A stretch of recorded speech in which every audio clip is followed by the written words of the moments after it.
Apa makna di balik pertemuan Gibran dengan Anies Baswedan yang memancing komentar dari PD Perjuangan? Kita akan bahas bersama dengan Direktur Eksekutif Parameter Politik Indonesia, Adi Prayitno. Selamat sore, Mas Adi.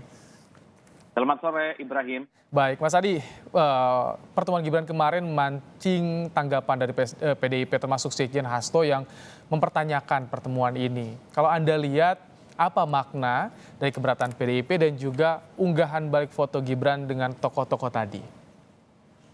Ya, pertama saya ingin mengatakan bahwa Gibran ini antara genit dan nakal ya, nakal dalam tanda kutip. Genit dalam arti kita tahu persis bahwa Gibran itu adalah anak presiden yang biasanya rata-rata selalu jaim, suka menyembunyikan keinginan dan interest politiknya.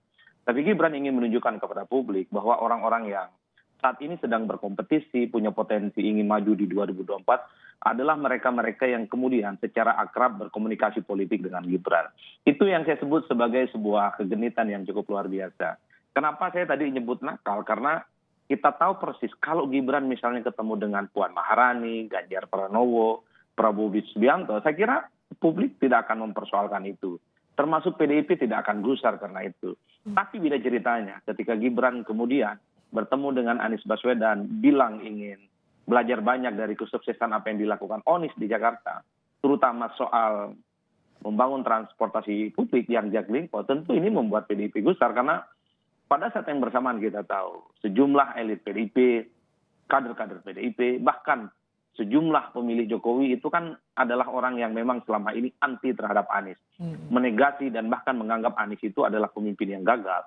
Ini anak presiden Gibran memberikan apresiasi yang cukup luar biasa, di mana Anies dianggap sebagai idola, di mana Gibran layak untuk belajar banyak, terutama soal public transportation itu, Mas. Dua hal inilah yang kemudian bisa menjelaskan sebenarnya Gibran sebagai politisi, satu sisi memang ingin membuat jarak demarkasi dengan berbagai elit yang dianggap berkompetisi dan berseberangan hilang, tapi pada saat yang bersamaan membuat pendukung koalisional pemerintah itu pastinya bergemuruh. Tapi kalau Anda lihat, Mas Adi, Gibran tahu nggak sih dengan konsekuensinya? Karena sosok Jokowi tak lepas dari Gibran tak lepas dari sosok Jokowi, ada loyalisnya juga.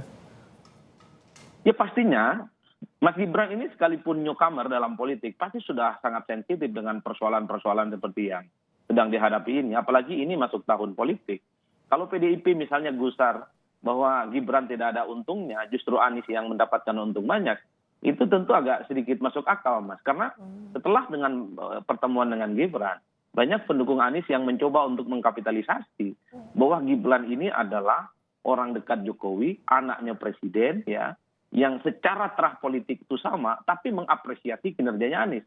Tapi pada saat yang bersamaan kita tahu hampir bertahun-tahun lamanya pendukung Jokowi hampir semuanya sama, menyatakan adalah Anies sebagai gubernur kata-kata. Ini yang seakan-akan menghilangkan apa tuduhan-tuduhan kepada Anies sebagai gubernur yang gagal, terutama bagi pendukung Jokowi, hilang karena Gibran menganggap Anies sebagai sosok yang sukses dan layak untuk dicontoh dan sebagai idola. Inilah yang saya kira memang sedang dihitung betul oleh Mas Gibran. Tapi yang menurut saya yang sedang saya bayangkan adalah faktor yang ketiga ya, Mas Ibrahim. Sepertinya Gibran ini juga belajar banyak dari konstruk politik kita secara nasional, bahwa tidak ada politik dan kepentingan yang abadi gitu ya. Dalam batas-batas tertentu ya, kita bisa melihat bagaimana elit-elit negara ini saling bertempur, saling berkompetisi, tapi setelah pemilu selesai, semua pihak, semua elit itu saling berangkulan. Dan itu nyata disaksikan langsung oleh Gibran. Ketika Jokowi dan Prabowo saling berkompetisi 2 periode, 2014, 2019, bagaimana kerasnya satu persaingan itu, tapi Mas Adi, kita bisa melihat secara telanjang bagaimana kemudian dua orang yang saling berseberangan ini saling berangkulan. Gibran sebenarnya sedang membaca itu. Saat Mas ini Adi, mungkin berhadapan-hadapan dengan maaf saya Anies, potong Mas Adi. tapi ke depan tidak ada kan yang terjadi. Oke, Mas Adi, tapi kalau ketika Gibran langsung memposting foto kebersamaan dengan para tokoh, apakah itu bisa mematahkan kekhawatiran dari PD Perjuangan soal ini dimanfaatkan oleh kubunya Anies Baswedan? Saya kira tidak ya. PDIP layak khawatir karena memang insentif elektoralnya secara umum memang dikhawatirkan ini akan menjadi resource dan dikapitalisasi oleh pendukung Anies. Minimal pada level persepsi. Gibran saja yang anaknya presiden itu mengapresiasi apa yang sudah dilakukan oleh Anies. Bagaimana para pendukung-pendukung yang lain yang selama ini memang sangat keras mengkritik Anies. Ini yang sepertinya soal persepsi yang nantinya akan dikapitalisasi bagi orang-orang yang selama ini memang cukup agresif membantu Anies Baswedan dalam usaha untuk menuju jalan panjang di 2024, Mas. Jadi sekalipun Gibran itu misalnya memposting nama ataupun fotonya Mbak Puan, ada Ganjar, ada Prabowo, ada Anies Baswedan, tentu satu hal yang sebenarnya ingin diinginkan oleh teman-teman PDIP kalau kita lihat dari jauh, bahwa Gibran itu tidak bisa dilepaskan pada baju politiknya yang saat ini dipakai. Gibran itu apapun judulnya adalah kader PDIP Baik. yang mestinya harus menjaga sikap, menjaga hati dan perasaan politiknya Baik. yang mestinya seragam dan Mas Adi, seirama. Mas Adi kan tadi bilang Gibran nakal dan juga genit tuh. Kalau keuntungannya apa sih buat Gibran dengan pertemuan dengan Anies Baswedan ini? Oh Kalau iya, tadi tentu banyak saja ini resikonya adalah- ya, kalau keuntungannya? Betul, ini tentu adalah satu diferensiasi politik yang sengaja ingin ditampilkan oleh Gibran ya. Kan kita tahu bahwa banyak elit, banyak pendukung koalisional pemerintah yang cukup anti dengan Anies Baswedan. Itu jelas, Mas, antara air dan minyak yang seakan-akan sangat sulit untuk dipertemukan. Tapi bagi Gibran, politik kebersamaan, komunikasi politik yang seakan-akan selama ini agak rumit dipertemukan, itu menjadi nyata. Bahkan Anies yang disebut sebagai antitesa dengan Jokowi sekalipun dipuji sama Gibran. Ini kan yang saya sebut sebagai satu diferensiasi. Kira-kira pesannya satu yang ingin disampaikan oleh Gibran, bahwa Gibran adalah makhluk rasional.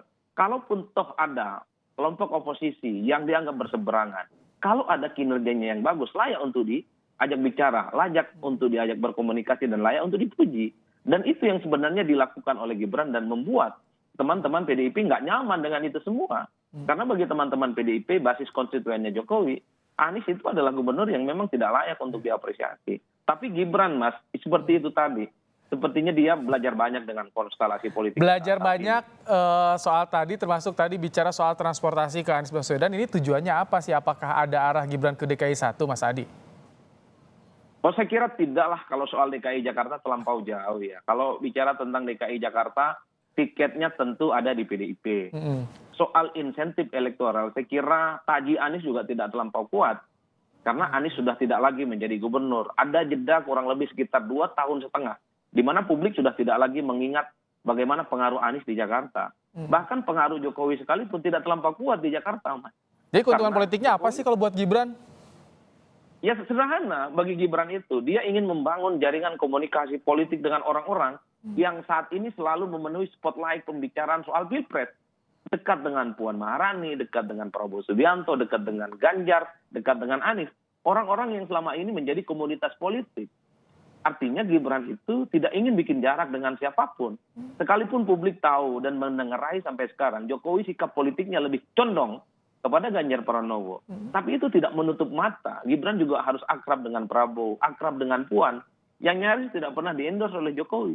Bahkan dengan orang yang selama ini berseberangan dengan Jokowi sekalipun, Anies Baswedan, Gibran juga berkomunikasi, bahkan menyanjung, Mas. Memang agak rumit, tapi bagi saya ini adalah satu sikap politik yang genit dan bahkan cenderung nakal dalam tanda kutip. Karena Gibran ini melampaui hal-hal yang selama ini terlihat tidak mungkin dan melampaui fatsun politik secara umum. Di tengah kubu koalisional pemerintah yang sangat alergi dengan Anies, Oke. tapi Gibran begitu akrab dan mesra memuji Anies Baswedan. Kalau Yang terakhir tadi yang Gibran ingin- nakal dan juga genit, jadi bagaimana nih PDIP menyikapi soal Gibran agar elektoralnya tidak terpengaruh, Mas Adi? Ya, kalau saya sih membaca ini soal gengsi politik ya. Kita tahu persis misalnya bagaimana teman-teman PDIP kan sangat menjaga jarak dengan Anies Baswedan. Tapi ada kader PDIP dan kebetulan ada anak presiden yang begitu akrab dengan Anies. Tentu secara psikologi politik ini nggak nyaman.